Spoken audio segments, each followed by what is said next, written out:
On a cold October morning in 1983, two armed men left their trailer homes in Hughes County, Oklahoma.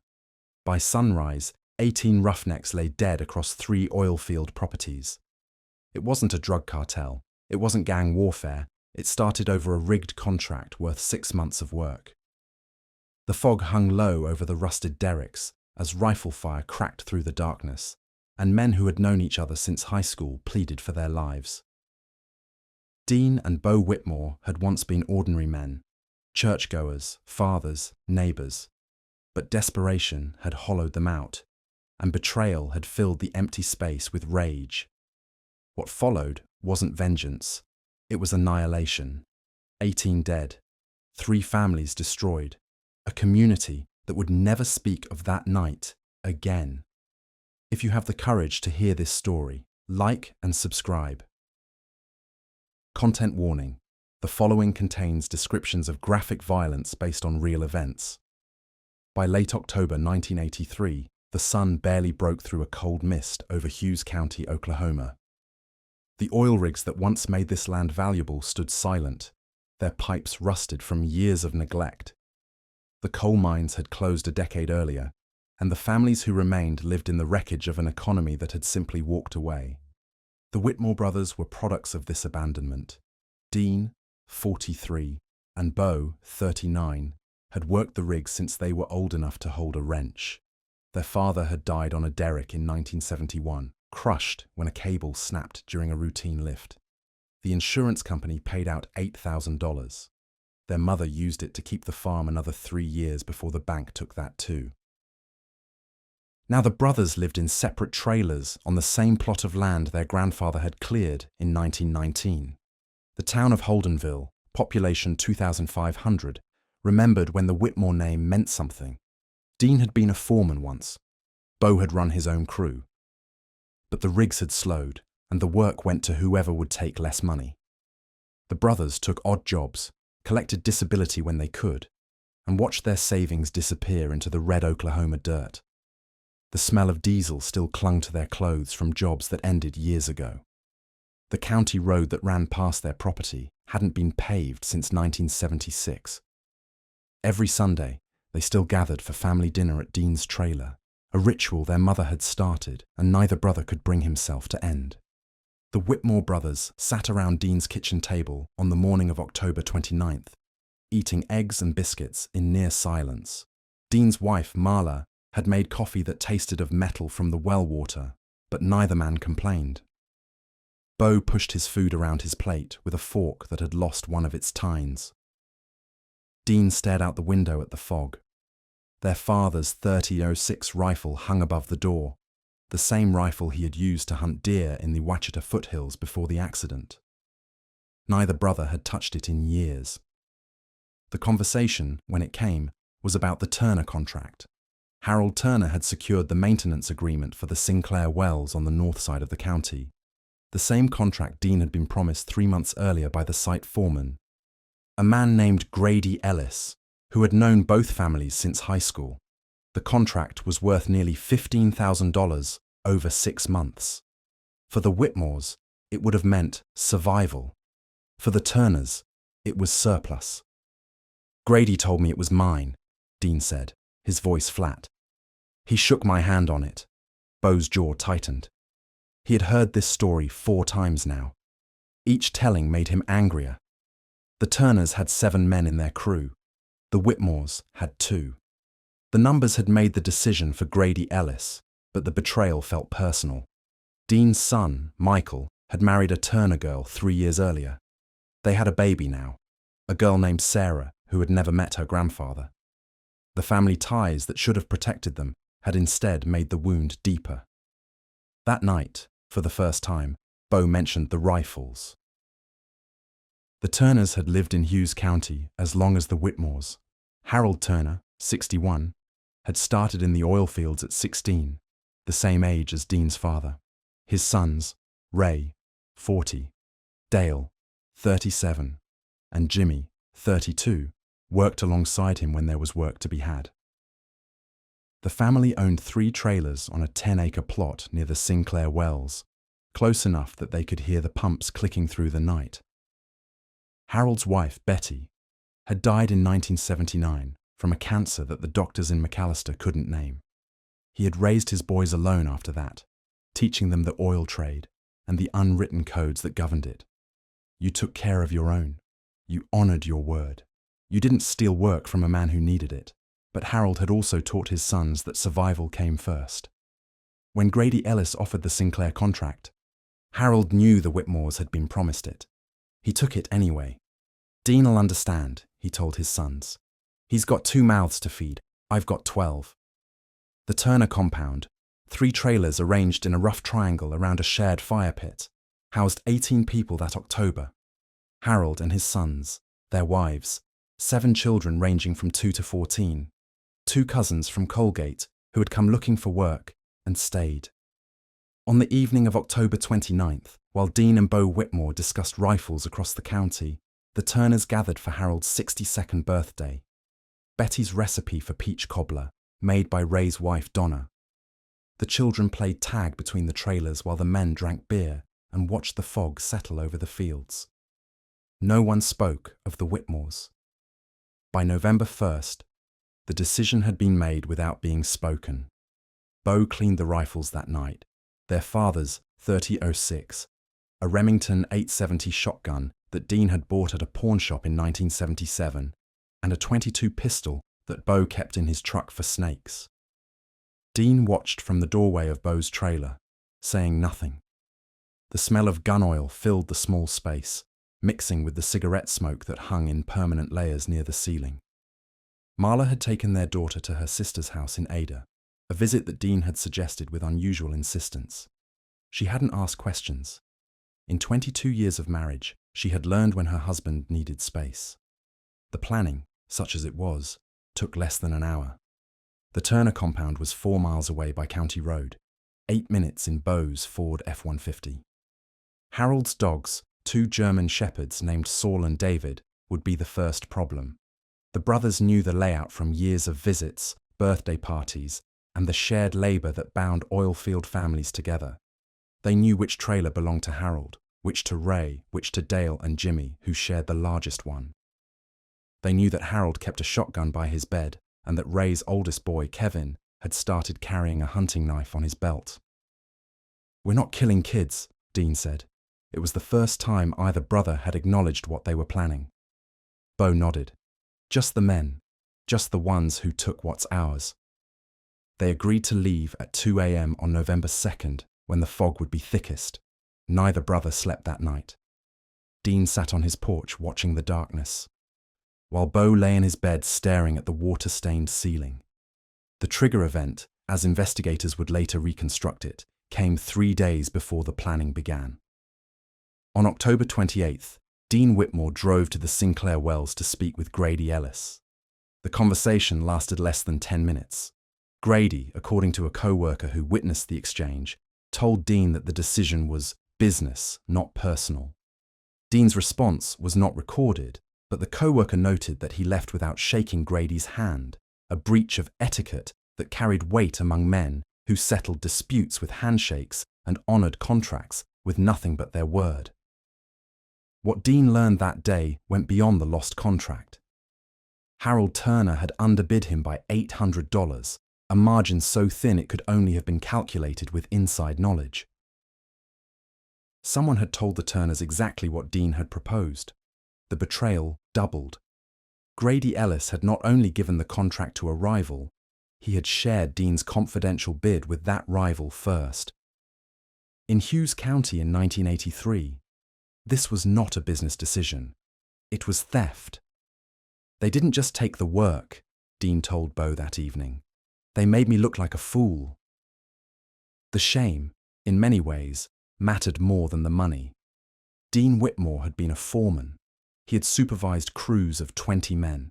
He had signed off on safety inspections and argued with company executives about equipment budgets. Now he was being outmaneuvered by men he had known since childhood, men who had attended his wedding and stood beside him at his father's funeral. The rifles, Bo would later testify, seemed like the only language left. "We tried talking," he told the court. "Talking didn't work." On the night before the massacre, the Turner compound settled into its ordinary rhythms. Ray's wife Donna bathed the younger children while Harold sat on his porch with a bottle of Jim Beam, watching the fog curl around the rusted swing set that his granddaughter Emma had outgrown 2 years ago. The dogs lay at his feet, their ears twitching at sounds only they could hear. Jimmy, the youngest Turner brother, was working a night shift at the gas station on Highway 270. He would survive the massacre only because of a scheduling change made 3 days earlier. His replacement, a 19-year-old named Marcus Webb, who had worked for the Turners for 6 months, would die in his place. Dale's trailer glowed with the blue light of a television. His wife, Sandra, was 8 months pregnant with their 3rd child. The child would be born 6 weeks later in an Oklahoma City hospital, a girl named Elizabeth who would never meet her father. The mundane details of that evening would later fill pages of court testimony. Who said goodnight to whom? Which lights were turned off at which times, where the children slept? Harold Turner went to bed at 10:30 p.m., earlier than usual. He complained of a headache. His dog David followed him inside, while Saul remained on the porch, watching the fog thicken over the county road. In Ray's trailer, Donna finished reading Goodnight Moon to her youngest, a 3-year-old named Thomas, who would sleep through most of what followed. 4 miles away, the Whitmore brothers loaded their rifles. Dean and Bo Whitmore left at 2:17 a.m. on November 2nd, 1983. The timestamp came from Bo's alarm clock, which he knocked to the floor as he grabbed his jacket. He would remember this detail during his testimony, one of the few moments of dark humor in a trial that lasted 4 weeks. The fog that night was dense enough to halve the reach of headlights. Bo drove with his lights off for the first mile, navigating by memory along the county road he had traveled since childhood. Dean sat in the passenger seat with the .30-06 across his lap, its barrel pointed at the floor. Neither brother spoke. The drive took 11 minutes, 3 longer than usual because of the fog. They parked the truck 200 yards from the Turner compound, behind an abandoned pump house that had served the original Sinclair wells in the 1940s. The concrete was cracked and overgrown with Johnson grass. But the structure still blocked the truck from view. The dogs were the first obstacle. Saul, the shepherd who had remained on Harold's porch, began barking at 2:31 a.m. The sound carried through the fog, muffled but distinct. Dean approached from the north, moving along a fence line that bordered the property. He had brought ground beef laced with sleeping pills, a trick he had learned from a rancher in Wetumpka who used it on coyotes. Saul took the bait. Within 15 minutes, the dog was unconscious. David, inside with Harold, never stopped barking. The Turners would later say that no one thought to investigate. Dogs barked at fog, at deer, at nothing. It was country life. The first shot came at 2:58 a.m. Harold Turner had risen to check on his dog, stepping onto his porch in boxer shorts and an undershirt. The bullet from Dean's .30-06 struck him in the chest, entering just below the left clavicle and exiting through his back. He was dead before he hit the wooden planks. The sound woke the compound. Ray Turner emerged from his trailer 30 seconds later, carrying the Mossberg 500 shotgun he kept beside his bed. Bo shot him twice with the Remington as he crossed the threshold. Dale appeared at his window, silhouetted against the interior light. Dean fired through the glass. The bullet struck Dale in the throat. He bled out in his kitchen while his pregnant wife screamed from the bedroom. The massacre unfolded in a series of isolated moments, each one separated by the fog and the geometry of the 3 trailers. Marcus Webb, the young worker who had taken Jimmy's shift, ran from Ray's trailer toward the county road. Bo shot him in the back at a distance of 40 yards. Ray's oldest son, Kevin, 16, came out with his hunting knife and his father's pistol. Dean hesitated. The boy was a child, but Kevin raised the gun. Dean shot him twice. Inside the trailers, the wives and children hid in bathrooms, closets, under beds. The Whitmores, true to their plan, did not enter the structures. They stood in the fog and waited. When the screaming stopped, They moved between the trailers, checking bodies. Harold, Ray, Dale, Marcus, Kevin. 2 cousins from Colgate who had run toward the commotion. Ray's brother-in-law who had been sleeping in his truck. The killing continued for 47 minutes. The official count would reach 18 dead. Harold Turner, his 3 sons, 4 extended family members, and 10 workers or associates who had been on the property that night. The youngest victim was Kevin Turner, 16. The oldest was Harold himself, 62 years and 4 days. Bo Whitmore would later tell investigators that he lost count after the 7th shot. The fog made it impossible to see clearly. Shapes emerged and he fired. Some of them fired back. A bullet from Ray's shotgun grazed Bo's left arm, leaving a wound that would require 12 stitches. Dean took no injuries. The last shot came at 3:45 a.m. A man named Ellis Pruitt, 34, had hidden behind an oil drum near the property's edge. When he tried to run, Dean saw movement and fired. The bullet struck Pruitt in the spine. He died in the grass, face down, 50 feet from the county road. The Whitmores left the same way they had come, driving back along the fog-covered road with their rifles on the seat between them. Neither brother spoke during the return trip. Dean later testified that he felt nothing, not triumph, not horror, just a hollow silence that seemed to match the landscape. They arrived home at 4:12 a.m. Bo burned his blood-stained jacket in a barrel behind his trailer. Dean cleaned the rifles and returned them to their places. His father's .30-06 above the door, the Remington to its case, the .22 to Bo's truck. Then they waited. The sun rose at 6:47 a.m., burning off the fog and revealing what the night had produced. Sheriff Roy Dawkins received the call at 7:23 a.m. A passing trucker had seen the bodies from the county road and pulled into the Holdenville gas station to use the payphone. His voice, preserved on the 911 recording, was barely coherent. "There's people everywhere," he said. "Dead people. I think they're all dead." Dawkins arrived at the Turner compound at 7:51 a.m. What he found exceeded anything in his 23 years of law enforcement.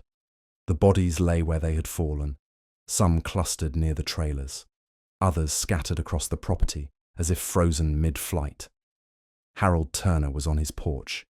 Ray was in the doorway of his trailer, his shotgun still in his hands. The women and children had emerged by then, gathered in a tight cluster near the fire pit, where they had celebrated Harold's birthday 4 nights earlier. None of them were injured. None of them had been targeted. Dawkins called for backup at 8:04 a.m. By noon, the property was swarming with state police, FBI agents, and forensic technicians from Oklahoma City. They counted 53 shell casings. They mapped blood spatter patterns and bullet trajectories. They photographed the bodies before the coroner arrived to pronounce what everyone already knew. "Looked like a war zone," Dawkins told reporters 2 days later. "Like something from Vietnam." The investigation moved quickly. By nightfall, witnesses had mentioned the contract dispute, the confrontation at the Sinclair Wells, the Whitmore brothers' growing desperation. At 9:17 p.m. on November 2nd, Roy Dawkins drove to Dean Whitmore's trailer with 4 deputies and a warrant.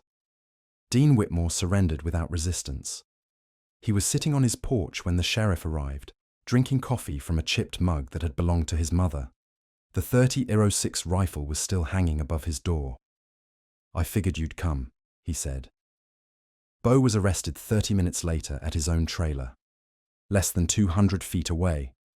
He had been asleep. The forensic evidence was overwhelming. Ballistics matched the bullets recovered from 14 of the 18 victims to the Whitmore weapons. Bo's burned jacket was recovered from the barrel behind his trailer. Fragments of fabric still showed blood residue. Boot prints in the mud matched shoes found in both brothers' homes. But it was the testimony that secured the convictions. Dean, against the advice of his court-appointed lawyer, gave a full confession during his first interrogation. He described the planning, the drive, the sequence of shots with clinical precision. "They took everything," he said. "We took it back." The trial began in February 1984 and lasted 4 weeks. The prosecution called 47 witnesses. The defense called 3. Dean and Bo Whitmore were each convicted of 18 counts of first-degree murder. The jury deliberated for 6 hours before recommending life without parole, a sentence that shocked many observers who had expected the death penalty. "I didn't want to kill anyone else," the jury foreman told a reporter afterward. "Enough people died." Dean Whitmore died in Oklahoma State Penitentiary in 2008, age 68, from complications of emphysema. Bo remains incarcerated. He will be eligible for a parole hearing in 2034, when he will be 90 years old. The Turner compound stood empty for 3 years after the massacre. The trailers were eventually demolished, the land sold to a speculator from Tulsa who never developed it. By 1990, grass had grown over the foundations. The only remaining structure was the fire pit, its stones blackened by years of use, now surrounded by wildflowers that bloomed each spring. Sandra Turner, Dale's widow, gave birth to Elizabeth 6 weeks after the massacre. She moved to California with her surviving children, changed their last name, and never returned to Oklahoma. The other survivors scattered similarly, to Texas, to Missouri, to places where no one knew what had happened on that foggy November morning. Jimmy Turner, the brother who survived by working a night shift, became an alcoholic. He testified at both trials, his hands shaking as he identified photographs of his father and brothers. He moved to Alaska in 1986, took a job on a fishing boat, and fell overboard during a storm in 1991. His body was never recovered. The children of the massacre, the ones who hid in closets while their fathers died outside, have mostly refused to speak publicly about that night. In 2003, a journalist tracked down Thomas Turner, Ray's youngest son, who had been 3 years old in November 1983. He had no memory of the massacre itself, only a recurring nightmare about fog and shouting that he couldn't place. "I know what happened because people told me," he said, "but I don't remember it. I just remember being afraid of the dark for a long time." The oil rigs that caused the conflict closed permanently in 1988. The Sinclair wells were capped and abandoned. Hughes County never recovered from the massacre in the way that statistics might suggest. The population continued its slow decline. The young people left for cities where the oil industry still functioned. The ones who stayed rarely mentioned the Whitmores or the Turners, as if speaking the names might summon the fog back. Grady Ellis, the foreman who had awarded the contract to the Turners, resigned from his position 3 weeks after the massacre. He told co-workers he couldn't sleep, that he heard Harold Turner's dogs barking every night. He moved to Oklahoma City and took a desk job with a pipeline company. He died of a heart attack in 1997, age 54, and his obituary made no mention of Hughes County. The county road that passed both properties was repaved in 1992, but drivers still avoided it after dark. Local teenagers told stories about ghosts in the fog, about lights in the abandoned field where the Turners had lived. These stories had no basis in reported sightings. They were simply the way a community processed what had happened. The Whitmore trailers remained standing until 2001, when the county condemned them as safety hazards. Dean's daughter, Carla, had visited once after her father's arrest to collect her mother's photograph albums and her grandmother's recipe box. She found the .30-06 rifle still hanging above the door. She left it there. The land is now owned by a holding company based in Dallas. No one lives on it.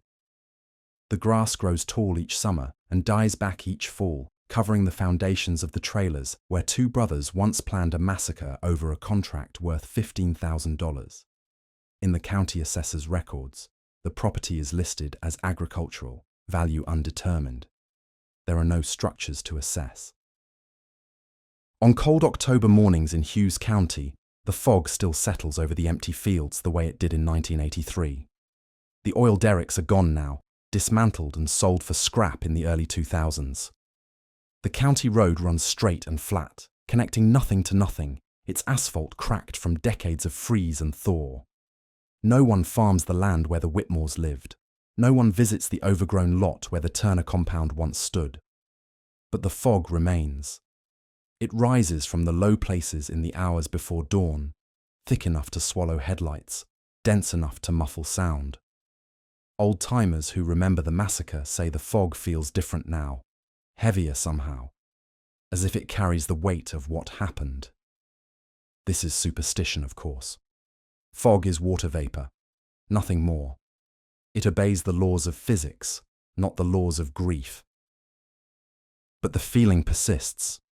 In 2019, a true crime podcast devoted 3 episodes to the Hughes County massacre, interviewing historians, retired investigators, and one surviving witness who agreed to speak anonymously.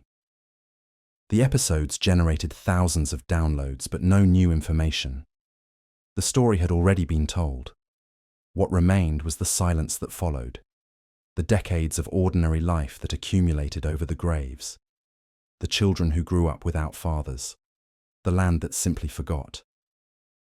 Dean Whitmore's coffee mug, the one he was drinking from when the sheriff arrived, is now in a box in the Oklahoma History Center, catalogued but not displayed. His father's rifle was destroyed by court order in 1985. Bo Whitmore's Ford F-150 was sold at auction. Its current location is unknown. The county road still passes the empty fields. The fog still rises on cold October mornings. And somewhere in a California suburb, a woman named Elizabeth Turner celebrates her birthday each year, never knowing why her mother cries.